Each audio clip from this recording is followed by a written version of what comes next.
सेवा के ही गण माने जाते हैं। पुष्प धूप दीप पराशक्ति शिवा का पूजन करते हैं और शिवा के धाम में जाते हैं। प्रतिदिन गोबर या मिट्टी से देवी के मंदिर को लिपते हैं या झाड़ू लगाते हैं, पोछा लगाते हैं। माता के मंदिर के भैया अपने हाथों से सेवा करते हैं।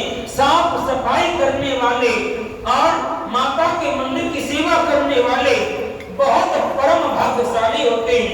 रमणीय मंदिर का निर्माण जिन्होंने कराया और जो लोग माता के मंदिर की देखभाल करके उमा का ध्यान रखते हैं, माँ उमा उन्हें आशीर्वाद देती है। बेटा, आपने मेरे मंदिर की सफाई की, अपने हाथों से सफाई करने का बहुत पुण्य बताया। जरूरी नहीं कि आप मंदिर आए और एक लोटा जल चढ़ाएं। जरूरी में नहीं बताया आप बिल्व पत्र लाएं और भोले पर बिल्व पत्र चढ़ाएं। कोई वस्तु है, कोई नहीं है। अगर आपके पास में ये दोनों हाथ सही सलामत हैं, तो आप अपने हाथों से झाड़ी काटिए और झाड़ू काटने के बाद में पोछा लगाइए। माता रानी को सुंदर ऐसे मंदिर को चमका दीजिए जैसे तुमने अपने घर को चमकाया। जो अपने हाथों से माता के मंदिर की सेवा करता है, झाड़ू लगाता है, बुहारता है और उसमें भैया नवा धुला करके अपने मंदिर को सुरक्षित रखता है, माँ जगदम्बा उसे 100 वर्षों तक नहीं 1000 वर्षों तक की पीढ़ी को शुभ आशीर्वाद देती है कि तुम्हारी पीढ़ी सदा सुखी रहे और तुम पर ऐसी कृपा मेरी बनी रहे। 100 वर्षों तक जिए, इन पर कभी कोई आपत्ति न आवे। ये माँ का सुंदर वचन रहता है। इस प्रकार श्री माता रात दिन आशीर्वाद देती रहती हैं ऐसे भक्तों को। जो भक्त माता रानी की आरती का दर्शन करते हैं, भैया उमा की शुभ मूर्ति के इस आरती के दर्शन का बहुत पुण्य मिलता है। मणिद्वीप में सम्मान पूर्वक उनकी पूजा होती है। माया मूर्ति को स्थापित करके भली भांति पूजा गृह में विराजमान किया जाता है।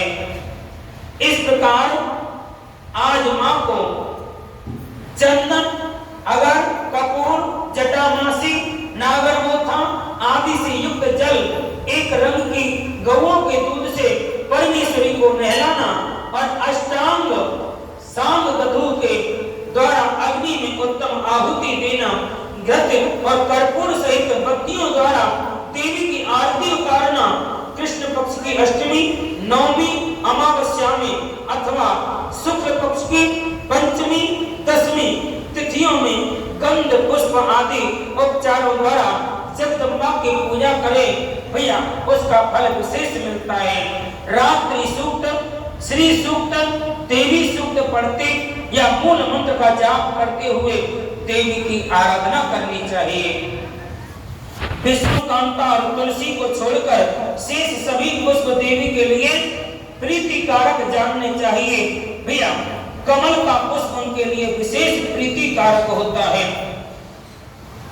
देवी को सोने चांदी के फूल चढ़ाते हैं, वे करोड़ों सिद्धों के युक्त उनके परम धाम में जाते हैं।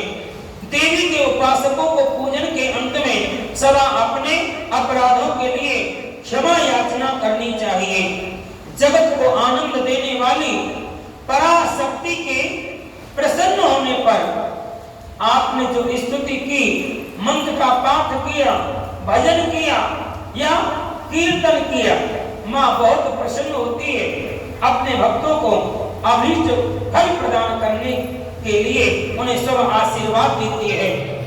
जब आप शंकर सहित जगदम्बा उमा की पूजा करें, फूल, कुमकुम, वस्त्र, कपूर, अंगुर, चंदन, धूपम, दीप, नैवेद्य, पुष्पहार, अन्न, गंध और द्रव्यों द्वारा शिव सहित सर्व कल्याण कारिणी महामाया महेश्वरी श्री गौरी देवी का पूजन करके उन्हें झूले में झुलाएं।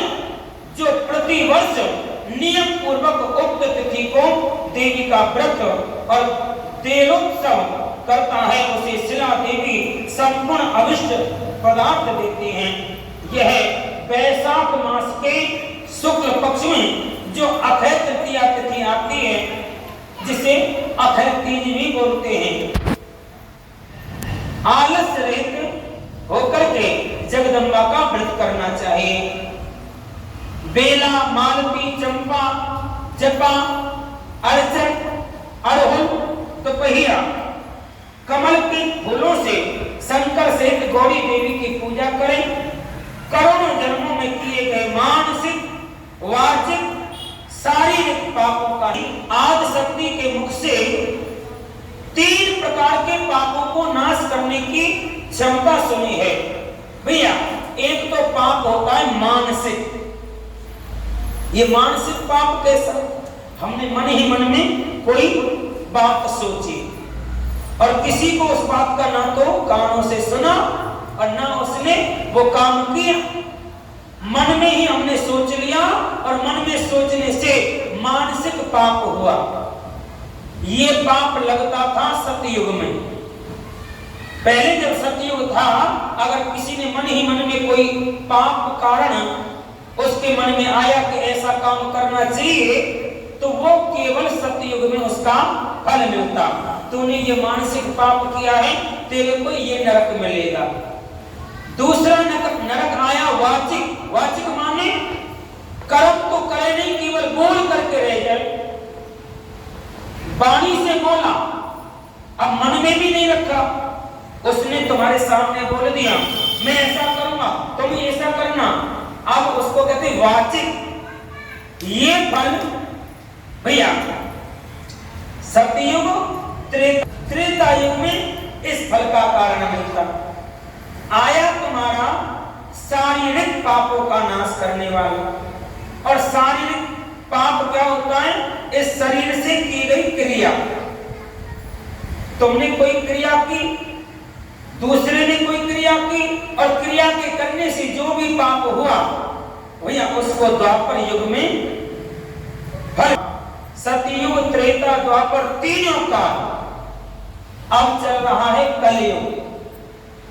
कलयुग में आपने चाहे हजारों पाप किए, करोड़ों पाप किए, लेकिन आप अपने सच्चे मन से माता रानी की सेवा करते रहें और अक्षय स्वरूपिणी अक्षय तृतीया को, अक्षय तीज को व्रत धारण करें। पूरे साल का किया हुआ कोई भी पाप हो आपको सुरक्षित कर देता है। जाने में, अनजाने में, भूल से, चूक से भैया किसी भी प्रकार से आपने अगर कोई पाप किया और अक्षय तृतीया को आपने पूजन किया, व्रत किया, मां जगदम्बा का अक्षय रूप प्रदान करके आपको पाप रहित बना देती है।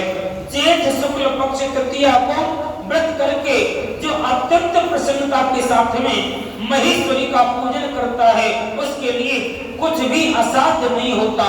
आषाढ़ मास के शुक्ल पक्ष के तृतीया को अपने वैभव के अनुसार रथोत्सव करे। रथोत्सव किसे कहते हैं? एक रथ बनवा में, और रथ बनवा करके माता रानी की मूर्ति उसमें बैठा में और सब लोग उसमें सम्मिलित हों। जैसे हम एक रैली निकालते हैं, एक यात्रा निकालते हैं। वृंदावन में सोने के खंभे का रंगनाथ जी का मंदिर, उसकी ऊंचाई भैया 100 फीट ऊंची बताई गई। आज 100 नहीं है तो 80 से तो कम है, नहीं उनको नापा भी है और बहुत बड़ा उसका रथ को खड़ा करने का महल भी बना हुआ है। जब उस रथ का मेला लगता है, रथ के मेले में उस रथ को भैया हाथों से चला करके जब हम कात्यायनी भवन तक जाते हैं, इधर मंदिर है रंगनाथ जी का और थोड़ा लगभग 1 किलोमीटर दूर मां कात्यायनी का मंदिर है। वहां पर इतने पटाखे लगते हैं, बाजार लगता है, सुंदर उसकी सजावट होती है, उसको कहते हैं रथोत्सव मेला। अगर आप सहमति करें तो आप अपने नगर में जहाँ माता का मंदिर हो रथ मेला निकालें या ऐसा उत्सव मनावें। माता रानी का ये